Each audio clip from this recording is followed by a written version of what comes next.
Entrepreneurs Hub right here on UBC as we inspire you for this particular episode. Here to grow your small, medium and large enterprise. My name is Sandra Kahunde. Welcome on board. Now for this particular conversation, I'm seated with, I'll say he's a young man, very generous and passionate at what he does. I wish as well for people. To him it's a ministry, seeing people's lives transformed and, improving their livelihoods, and as well as them being an inspiration to their families and those around them. That's what he does every day. You want to flourish, you want to travel overseas. Everyone has a different gift in them. We can never be the same. And you're blessed each and every single day. You put your hands to something and you're like, this is what I want to be, this is what I want to do. This is the kind of service I want to render to benefit those around you and the country that you live in, the Pearl of Africa. That is what we always think about each and every single day. You're given an opportunity to enjoy that day. You're thinking of what to do and being an inspiration.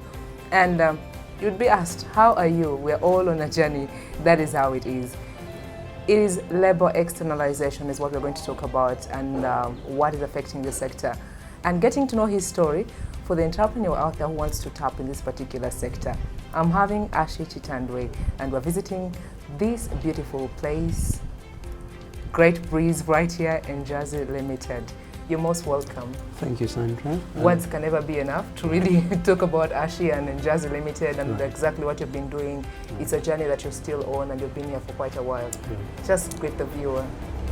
I'm happy to be on this wonderful program, Entrepreneurs Hub. The viewers out there, I hope by the end of this program, you would get inspired. Thank you. Well, you have a story. Everyone has a story. I'll take you back memory lane when you had this dream, you had this vision, and you're like, I need to put my hands to this. It is a ministry. How did you start? First of all, Sandra, when I was in the UK, when I finished my A-levels, I traveled to the UK as a 19-year-old. And I joined university there. I studied from the Teesside University. And while I was there, I had a part-time job. And because of that, of course, there were very many Ugandans that were in the UK during that time, and I believe still up to now.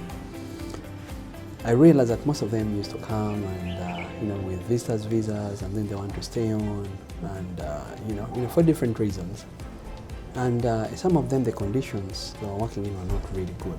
And I realized that actually, how can someone leave their country to go and seek better opportunities in a more regulated but also organized way?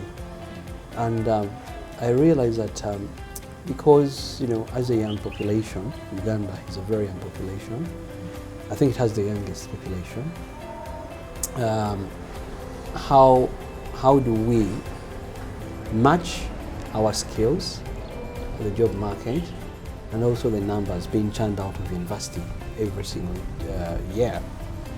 So that caught my eye, I may say that, and it got me thinking hard. So when I finished my university and worked for a while, I came back home. When I reached here, the very first thing I did was to do some research again. I worked in 2 different areas. One was in the, in fact, I first worked as a station manager for a fuel station. That gave me a perspective as far as transport is concerned. I did the research and I realized that many young men were actually in the business of transport. So from there, I moved on to a security firm. It was called Delta Force Protection Limited.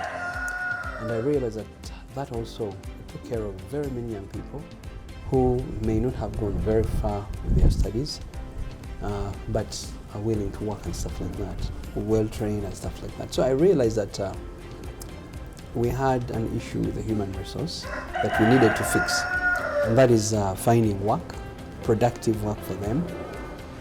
Then, as I was still doing that, then I saw an opportunity in the new vision Some company wanted a business development manager, and I applied for the job. We were shortlisted, I remember very many people, but that shortlist came down to a list of 25. And we're all after one job opportunity. Can you imagine? Fingers crossed. But still holding on to your dream. Oh yes. So I went through, I think we had about four to five interview panels. And I emerged the best. Wow. Yeah, so I took on that opportunity with that particular company, and it exposed me to labor externalization. That particular company was actually deploying security guards in Iraq, Afghanistan, Somalia, and Mali. So you landed safe. Yes, yes. So that gave me an opportunity to actually understand. Remember, I'd gotten a small foundation with the other security firm where I was. At Delta? Yeah, Delta. Then I went to the Gideon's Men. That company was called is called the Gideon's Men. So that helped me to build on that foundation, but also get to know what other opportunities out there are there for security guards. So when I learned that, I realized that, hey, actually you can combine all these experiences you've gotten into one nutshell. And that is labor externalization. You have human resource issues you're addressing, but also improving the exposure of our people. So that is what inspired me in starting this company in Jersey Limited. For me, it is a calling, you know, touching other people's lives and seeing them, you know, flourish, and you know, it makes me feel good. And I feel it is ministry because, you know, the Bible is very clear. Love your neighbor as you love yourself. If I've been able to get somewhere, why not create an opportunity to lift up a brother that will make other people get lifted up as well? So that is why I do this. And every time I see, you know, people leaving the country and coming back, you know, transformed, you know, with houses, with businesses, it makes me feel good. Their children have gone to school, they built houses for their parents. To me, I get gratification through that because I know I'm serving my purpose, and that is why I do this, Sandra. What happens to these other ones? Because I mean, the conversation goes on. Yes. And you're like, you want to travel abroad? Try to do a research and find out those close to you that have traveled. They've come back after 3 years, and the savings are not enough, and they later realize they have to travel back again to give themselves another chance or an opportunity, maybe to save once more. Right. What really happens? Okay, Sandra. That when you get there, you need to have a home. Right. You know, you won't have the right proper channels to save your money. Maybe you will not succeed. Right. You know, Sandra, the most important thing here is to ensure that you prepare these candidates. They need to know that I'm not just going to visit a country. No, I'm going to work. What are my goals? And in fact, if you look at the curriculum for migrant workers, you realize that as of now, the government has concentrated more on the domestic workers. They've not yet rolled it out to other job categories. And for me, I think we need to have a 360. All job categories should have that, because once you don't prepare people, in the end, you know, you'll hear comments like that. Oh, you know, I went and I did not benefit. But for us as a Jersey, we try to have a mini financial literacy training for them on top of what they already have, to ensure that we prepare them. But also, we make sure that no one leaves this country without a personal bank account where their money can be remitted on a monthly basis. With all these apps we have, and you know, money transfer things, you know, they're able to actually have their money transferred into their accounts, and then they can save. Because most of these places, you actually don't need this money, because they're given accommodation, they're given food and stuff like that. So you hardly need this money there. So they rather go through the proper channels instead of going and maybe some other person is saving for you the money. You're sending it back home. You get back here and they didn't put up that structure that you really wanted. You spent all your money. And then others end up complaining maybe of the health issue, complications that come later on because maybe they were overworking, extra hours. They were standing for long, guarding, and they're not given such opportunities. Do you really follow up and get to understand how they're taken care of? Yes. Because at the end of the day, they have rights, much as they're in a foreign country. Exactly. And actually, Sandra, maybe what I've not talked about, all these people go through our company here after they've been cleared by the Ministry of Gender, Labour and Social Development. They get through the processes and then they're cleared to go. But the welfare of our people is paramount in all this. But also, if you're sending out a team, there should be team leaders, there should be some kind of management, to manage the complaints, issues and stuff like that. Now, if there are any issues that may arise during the course of your employment, those are handled together with the employing company. In Jersey and the employing company, they follow up on that. But if there are health issues, surely they are taken care of. That's why there is what we call a medical insurance to make sure that they take care of such things, really. But if people go through wrong channels, you recently saw what was in Dubai. Over the news, people were stuck there. Unfortunately, most of them, they may not tell you, but you realize kind of channels they went through. Yes, but you could see because no one was mentioning any company that took them. So it shows you, and getting a Dubai visa is an online process. It's very simple. Just apply online, pay your money, and then you get the visa, and off you go. So the process is very simple. So anyone can go. So they go with hopes of finding jobs. So when things don't work out, then the complaints come back to Uganda. Exactly. So and because Ugandans don't know the difference between people who have gone through labor companies and then people who have gone on their own, when they see any Ugandan complaining abroad, they kind of attack them to us. Through the labor company. Yes. Because someone is like, it's easy, you can get to Canada. Exactly. What do you want to go and do? You want to go do news? Exactly. No, you can do some other things, there are varieties. So that's how they end up going. Exactly. And it's very, very unfortunate, and that's why I normally discourage people. Please go through proper channels, because once you go through proper channels, then you've got a fallback position.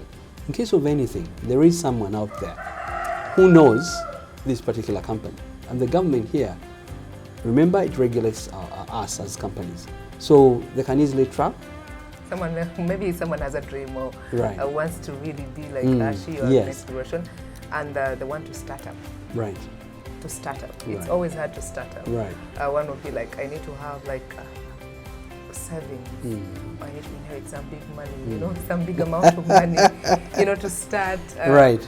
But I love the story that you went through, the research itself, and you kept on working, being employed elsewhere, but you had the vision carrying on and going on. Without a doubt. Instead of just waiting to have the money to invest. Right. So what happens if someone wants to be like you and start up? Well, Sandra, that's a very, very good question, and I want to tell you something very interesting. I actually didn't even have the money, even when I was beginning. I didn't have it. But because I'd made a very big network of friends, I was able to just land on one person who was able to connect me to someone else who had the money, and they were willing to actually lend me that money, and I pay them at a later stage.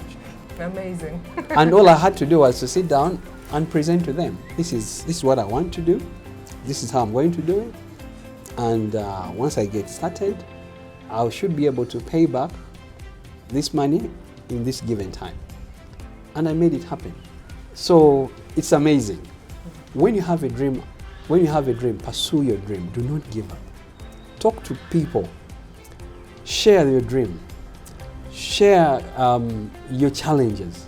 that are hindering you from achieving this particular dream, you'll be amazed. There will be someone out there who will pick up on that and actually help you realize your dream. But above all, it is God, I must tell you.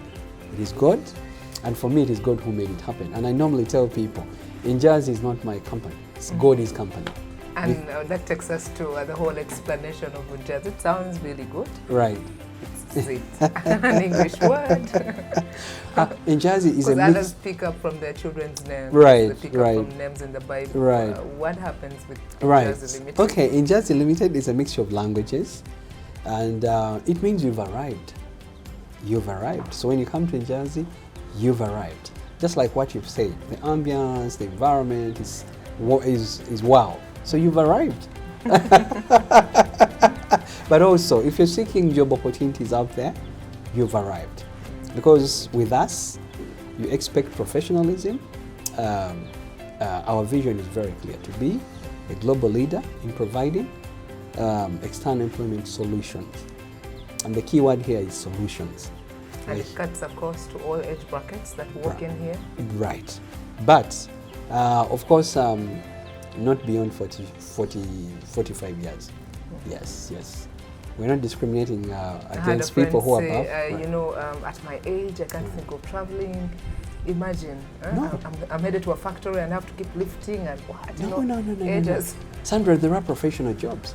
For example, right now I'm working with a certain Kenyan counterpart.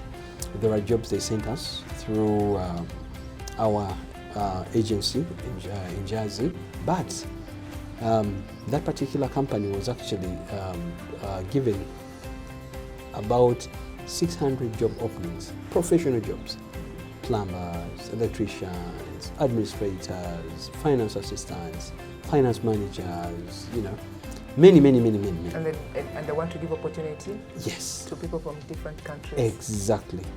Exactly. So don't be there and say, you know, at my age, I can't be doing this. No, I mean, if you're a professional, there are opportunities for professionals. Because they only as well. think of maybe I'll be taken to a factory to lift up things. No. Maybe I'll be taken to go and nurse Right, the elderly, Right. and I cannot manage. My back is also done. Right. No, the problem is that there is this very unfortunate thing that we as Ugandans normally do. We think there are only unskilled jobs. No, we have skilled, semi-skilled, and unskilled. So you can tap in any of those three categories. So you don't have to say, okay, oh, you know, at my age, I can't work in the factory or something. How do you know? Okay, you can work in the factory as a supervisor. How about that? My colleagues are like, you want to travel and still do the same thing you're doing here, journalism? No. Think of something else and go to a factory or what. Yet the professional opportunities. Yes. I mean, you can go and work as a journalist. How do you know? I mean, I've seen some Ugandans working on BBC and stuff like that. So, Sandra, I think you want to give it some thought. Yes. Hallelujah. Yes. Now, I'll give you a scenario when it comes to tourism. Right. Those who want to start up tour, they want to be tour operators. They'll start as tour guides, maybe do the research, get to know the bird species, try to really understand the industry itself as far as Uganda is concerned before they open up their tour companies. Right. What happens with people like you for the labor externalization sector? Of course, I was a migrant worker. After studying, I stayed there for about 3 more years, working. So I've gone through the cycle. I know what it means, and I've remitted money home. That whole experience exposed me to what people go through. And because of exactly that, I know. You know the pain. I know the pain, I know the challenges, I know the pinch, I know everything. So as I'm preparing my my people who have gone through my agency, my company to go and work, I mentioned those key areas. For example, communication. When you have a challenge, who do you talk to? Who do you call? And that only has enabled me. For example, in the case of Saudi Arabia, I have a full manager. He's actually around. He's on holiday now, and he has a team of 6 supervisors. And their role is to follow up on our people. If there is a complaint, it is their responsibility. Follow it up to the very end. what we do is monitor, follow up, and also handle complaints for domestic workers who are sent to Saudi Arabia by the companies we work with in Saudi Arabia, amongst whom Ingears Limited is among. So these domestic workers, once they're taken abroad, sometimes they happen to get challenges, sometimes they happen to get problems.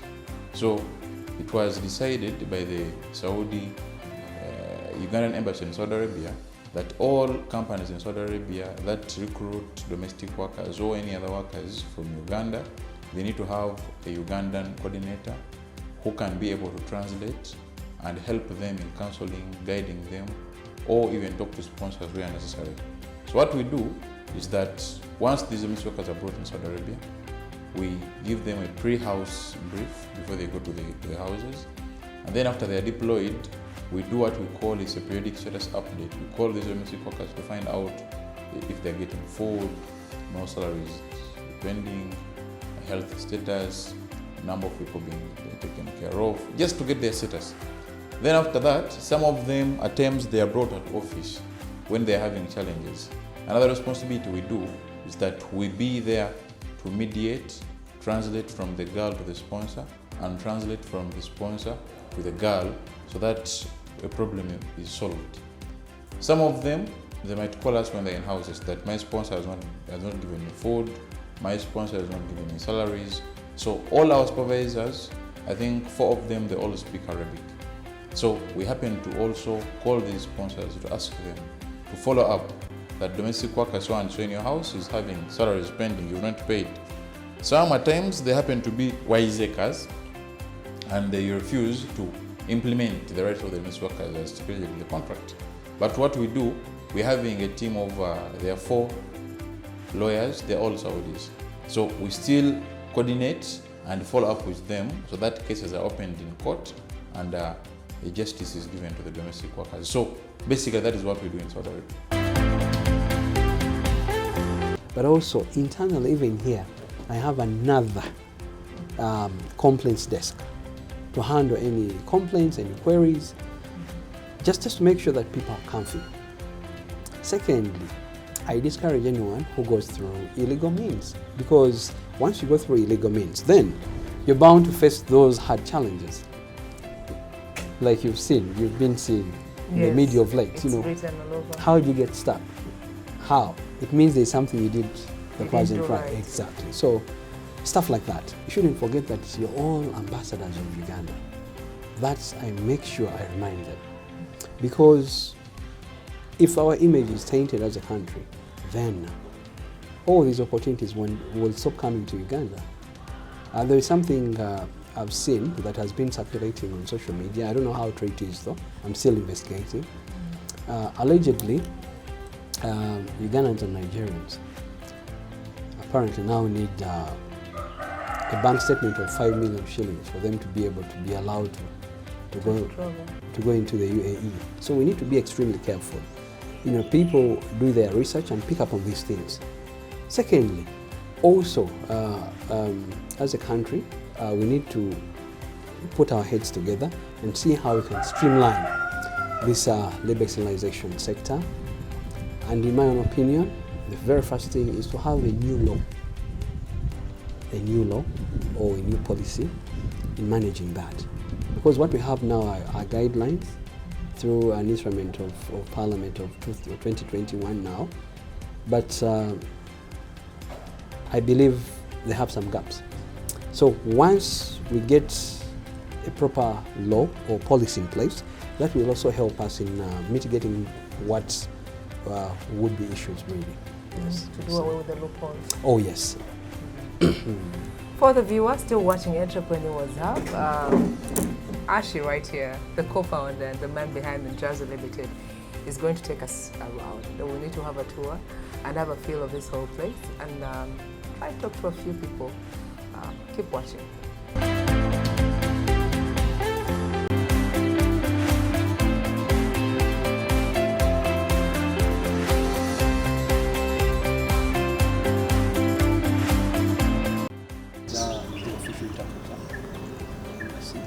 But also in our partnering company there, is also in charge of other African nations. The relationships with these African nations as well. So he does Uganda, Kenya, Nigeria, Ghana. This is in charge of our front desk. What makes it happen? You see the visitors and inquiries that they arise from our interaction with our work. We normally do medicals for domestic workers, we do medicals for security guards, and these other job categories. So she's in charge of our medicals. And this is Stella Nantongo. She's in charge of our finances overall. Then here, that's Adil, the gentleman at the very end. Adil is in charge of our visa processing. Then this is Sandra. Yeah, Sandra is in charge of, what do you do, Sandra? I help with passports, according to your personal, the one who works with passports and visas. We are the general manager's office, our general manager here. Her name is Nano, and she's in charge of everything as a general manager. So we work closely well with her, and she's in charge of also the selection process. She's fully in charge of the selection process as well. How is dealing such sensitive matters, even selecting itself? Selecting is very fine, because most cases I find it good when I'm selecting girls, and there's no difficulty in that. Yes, it's very good, because most cases the girls are from very far from the villages. You can find poor girls, but at least you can select them and they go and get something.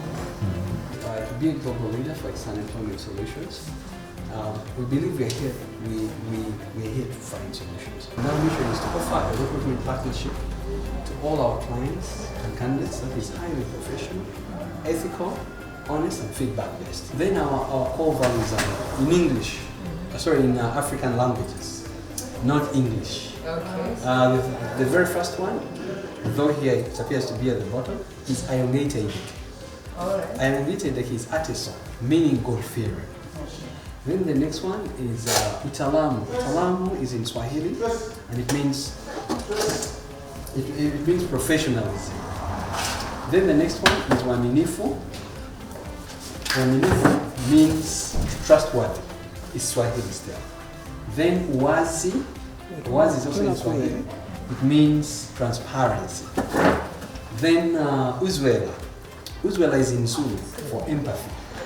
Then Iponosho is still in, that is also artist, being ethical. Having zero tolerance towards human trafficking, kidnapping, forced labor, sex trafficking, slavery, sex trade, prostitution, abduction, and bribery. Wow. Those ones have no They're space really, here. really key elements. Exactly.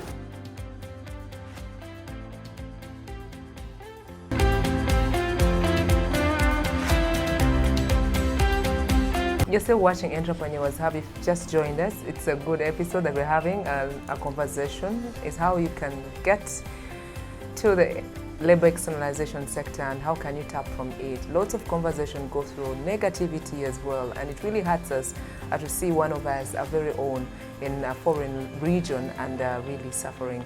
But to clear all that and also getting to have the happy moments on a conversation, that particular conversation for this episode we've been having Ashi Chitandwe, the brains behind Njazi Limited.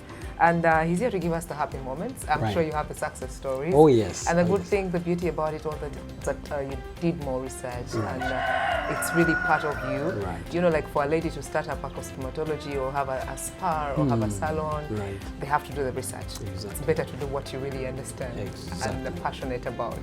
That's what I love about you. The happy moments for the sector. Happy moments for this particular sector.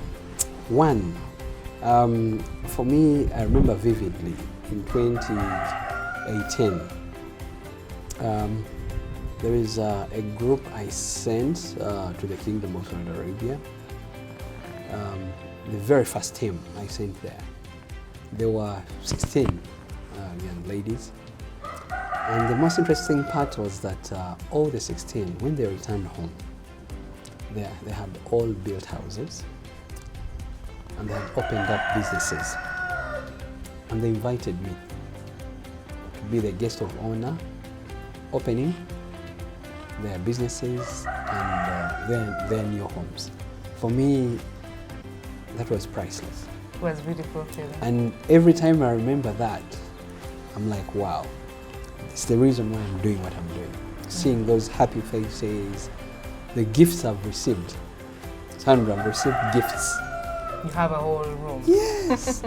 you know, people, just to say thank you for the opportunity. And that humbles me on a daily basis. But also it inspires me to go out there and look for more and more opportunities for Ugandans. There are vacationers, for example, from Somalia who normally come. But every time they come for their vacation, they come with something. So the places you talk about, and one is like, can I really travel and go work there? Is Right. it really safe? It is very safe, and our people work in green zones.